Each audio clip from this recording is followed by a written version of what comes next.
안녕하세요. 오늘도 사연살롱을 찾아주셔서 감사합니다. 누군가 그러더라고요. 아무도 안 볼 때 쓰레기통에 처박아 버리고 싶은 게 가족이라고. 솔직히 제 심정이 딱 그래요. 저에겐 버리고 싶은 가족이 있거든요. 허구한 날 사고만 치는 오빠와 그걸 장남이라고 감싸고 도는 아빠. 저는 이 두 사람 때문에 불행한 인생을 살아야 했어요. 그 이야기를 하려고 사연을 보내게 되었죠. 제 어린 시절은 그리 행복하지 않았어요. 아빠는 늘 오빠와 저를 차별하셨거든요. 얼마나 정도가 심했는지 주위에선 아빠를 제 새아빠로 오해할 정도였어요. 저도 한때는 그렇게 믿기도 했고요. 우리 남매의 이름만 봐도 저희 아빠가 어떤 사고방식을 가진 분인지 알 수 있는데요. 오빠한테는 벼슬에 오르라는 뜻으로 승경이라는 이름을 붙여주시곤 저에겐 효도하라는 의미로 효자를 넣어 이름을 지어주셨어요. 그래서일까요? 저에겐 해준 것도 없으면서 늘 효도를 바라기만 하시죠. 오빠는 장남이라는 이유로 늘 아빠의 사랑을 독차지했어요. 반면에 저는 아무리 노력해도 그 사랑의 반의 반도 얻을 수 없었죠. 10손가락 깨물어 안 아픈 손가락이 없다지만 아빠에게 아픈 손가락은 오로지 오빠뿐이었어요. 아빠는 오빠가 뭔가에 약간만 소질을 보여도 그게 뭐든 다 시켜주셨어요. 학원비가 아무리 비싸도요. 남들만큼 못해도 격려해 주셨고 툭 하면 사고를 치는데도 남자가 그럴 수 있다며 넓은 아량으로 보다듬어 주셨죠. 그에 반해 저는 어릴 때부터 예체능에 소질을 보였지만 지지배한테 투자해서 뭐하냐고 학원조차 보내주지 않았어요. 그래서 저는 모든 걸 독학으로 해야 했죠. 피아노도 인터넷 동영상을 보며 열심히 연습해 학교에서 반주까지 맡게 됐고 그림도 학교 특활반에서 배운 실력으로 미술대회에 나가 상을 휩쓸었어요. 하지만 아빠는 잘했다는 말 한마디도 안 하셨어요. 오히려 오빠가 기죽을까봐 걱정하셨죠. 그러던 어느 날 엄마가 교통사고로 갑작스럽게 세상을 떠나셨어요. 이후로 아빠의 차별은 더욱 심해졌고요. 제가 옷 좀 사달라고 하면 교복 입는데 무슨 옷이냐고 타박을 하셨고 용돈 좀 달라고 하면 지지배가 돈 쓸 데가 어딨냐며 들은 척도 안 하셨죠. 그러면서도 오빠한테는 옷이며 가방, 신발까지 모두 브랜드 제품으로 사주셨어요. 덕분에 오빠는 부잣집 아들이라는 오해를 받을 정도였죠. 이렇게 대놓고 차별하는 아빠 때문에 오빠는 점점 더 의기양양해졌어요. 그래서인지 오빠는 어느 순간부터 저를 식모 부리듯 하기 시작했어요. 넌 여자가 돼선 요리 솜씨가 그게 뭐냐? 그래서 어디 시집이나 가겠어? 엄마가 돌아가신 후부터 요리며 빨래며 다 제가 하게 되었는데 그런 제게 미안한 마음은 못 가질 망정 오빠라는 인간은 허구한 날 반찬 타령을 해댔어요. 찌개가 맵다, 국이 짜다, 나물은 싱겁다. 정말 콩쥐구박하는 팥쥐가 따로 없었죠. 그래서 참다 못해 가끔 대들기도 했어요. 그때마다 아빠는 오빠 편을 들었고요. 네 오빠는 너 시집가서 혹여 요리 못해 쫓겨날까 걱정해서 그런 거 아니냐. 정말 꿈보다 해몽이었죠. 그렇게 부자는 둘이 똘똘 뭉쳐서 모든 걸 제 탓으로 돌렸고 그럴수록 저는 정말 집에 들어가기 싫었어요. 아빠 눈에는 자신과 닮은 아들만 보이고 저는 안 보였으니까요. 아빠는 종종 당신의 어린 시절 사진을 꺼내 오빠와 사진을 비교하시며 자신과 똑같다고 자랑하곤 하셨어요. 무슨 우월한 유전자라도 되는 양 말이죠. 아주 아들 바보가 따로 없었어요. 어찌나 끔찍하게 아끼시는지 오빠한테는 무거운 짐도 절대 못 들게 하셨어요. 대신 여자인 저한테 들게 하셨죠. 하지만 학교에서는 정반대였어요. 당시 오빠랑 저는 같은 학교에 다니고 있었는데 학교에서 유명인사였어요. 정반대의 의미로요. 오빠는 개교 이래 최고의 문제아였고 전 누구나 인정하는 모범생이었거든요. 수준별 수업도 오빠는 늘 하위반이었고 저는 늘 상위반이었어요. 거기서도 늘 1등을 독차지할 정도였죠. 교회 대회에서도 상을 휩쓸었기 때문에 전교생이 다 알 정도로 유명했고요. 모범생인 저와 달리 오빠는 담배도 피우고 술도 마시는 날라리였고 불량클럽에 가입해서 학교로 경찰까지 올 정도였어요. 그러다 결국 큰 사고를 쳐서 소년원까지 들어가게 되었죠. 오빠가 소년원에 들어가니 학교가 다 조용할 정도였어요. 오죽하면 오빠가 학교로 돌아오자 늦게까지 독서실에서 공부하던 학생들이 오빠가 무서워서 일찍 귀가할 정도였죠. 이런 오빠 때문에 아빠는 늘 뒷수습을 하느라 바쁘셨어요. 오빠가 소년원에 있을 때는 하루가 멀다 하고 면회를 가셨고, 심지어 오빠한테 가져다 줄 도시락을 제게 싸게 하셨죠. 벌 받으라고 거기 보낸 건데 집에 있을 때보다 더 챙기더라고요. 전 정말 오빠 때문에 창피해서 학교에서 얼굴도 제대로 못 들고 다녔어요. 그래도 다행히 친구들은 저를 편견 없이 잘 대해주었고, 덕분에 정말 고맙게 학교 생활을 했죠. 생각해보면 제가 가족복은 없었지만 인복은 있었던 것 같아요. 가족은 저를 부려먹기나 바빴지만 주위 사람들은 늘 저를 챙겨줬으니까요. 아무튼 내신 성적이 좋았던 저는 수시로 인서울 대학에 들어가게 되었어요. 하지만 기쁨도 잠시, 대학 생활을 하는 데는 돈이 꽤 필요하더라고요. 좋은 대학에 들어갔으니 과외를 하든 아르바이트를 하든 벌면 되잖냐. 아빠는 제가 벌어 다니라고 하더군요. 부모 도움 없이 대학에 다니려니 여간 힘든 게 아니었어요. 매 학기 장학금도 다 내야 하고 틈틈이 아르바이트도 해야 했거든요. 그래도 다행히 활달한 성격 탓에 과대도 하고 학교 홍보 모델도 하면서 알찬 대학 생활을 할 수 있었어요. 제가 대학 생활을 하는 동안 오빠는 큰 키 하나 믿고 배우가 되겠다고 아빠를 꼬드겨 학원에 다녔는데 기획사를 잘못 들어가서 오히려 돈까지 물어내고 나왔다고 하더라고요. 정신 못 차린 거죠. 배우는 아무나 하나요? 그런데도 아빠는 그런 오빠를 뒷바라지한다고 밤에 대리운전까지 하셨어요. 제 전공이 뭔지도 모를 정도로 제겐 관심도 없으면서 말이에요. 이런 상황이 지긋지긋해서 저는 일찍부터 독립을 해야겠다는 생각을 해왔어요. 그런 의미에서 결혼은 좋은 핑계였어요. 그래서 저는 일부러 결혼을 일찍 했어요. 물론 가장 큰 이유는 남편을 사랑했기 때문이지만 하루빨리 친정으로부터 벗어나고 싶다는 마음도 컸어요. 그런데 막상 제가 결혼을 한다니까 그동안 저한테 관심도 없던 아빠는 제 남편의 직업을 듣고는 못마땅하시다며 결혼을 반대했어요. 미술학원 강사가 뭐냐? 그거에서 돈 얼마나 벌겠어? 사업을 하든가 공무원이라면 또 몰라도. 그러시면서 누구네 사위는 회계사라 처가에 생활비까지 대준다는 둥 면전에 대고 남들과 비교하며 남편을 무시했어요. 당신 아들한테는 한없이 관대한 분이 사위감한테는 그렇게 깐깐할 수가 없었죠. 그런데도 남편은 얼굴 한번 안 찡그리고 허허 웃으며 말했어요. 아버님, 그래도 제가 따님을 행복하게 해줄 자신은 있습니다.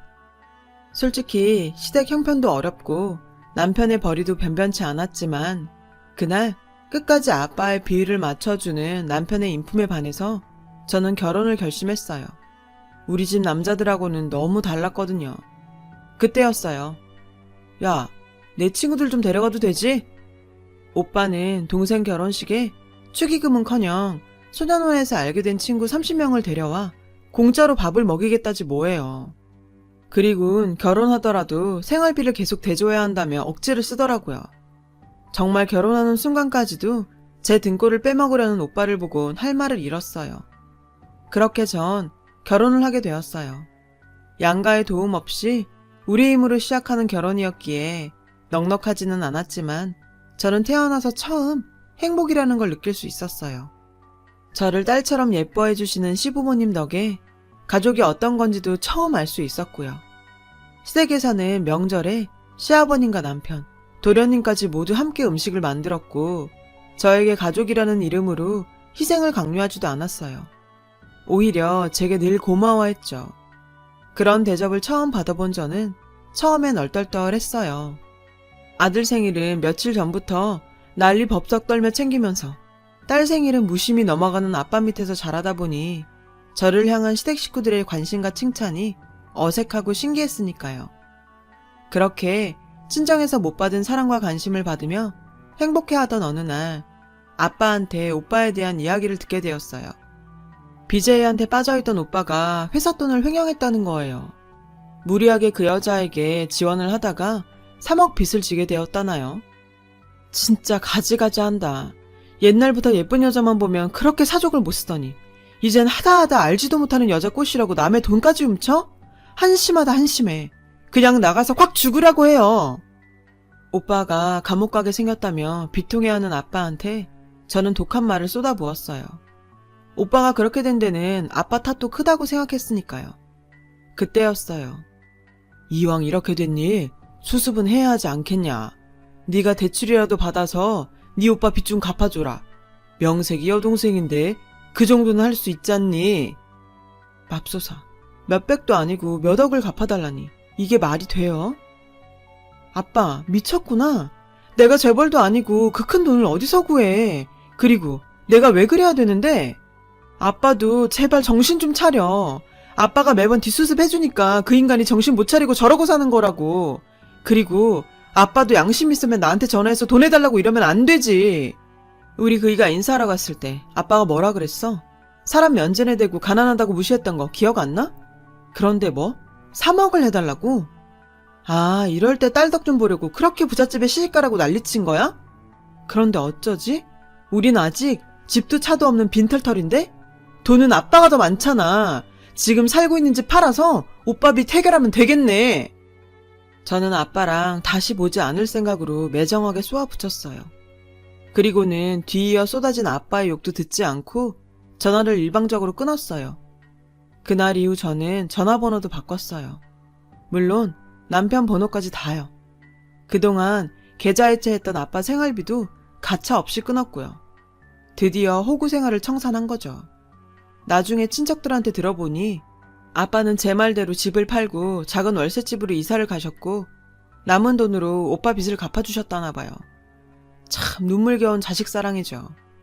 아빠가 그 돈을 저한테 투자했다면 저는 더 좋은 대학에 가서 더 좋은 직장 잡아 아빠한테 효도했을 거예요. 아빠가 스스로 자기 복을 찬 거죠. 아무튼 그렇게 몇 년의 세월이 흘렀어요. 그 사이 저는 예쁜 딸을 낳았고 남편은 학원 강사까지 그만두고 그동안 꿈꿔오던 캐릭터 사업을 시작했죠.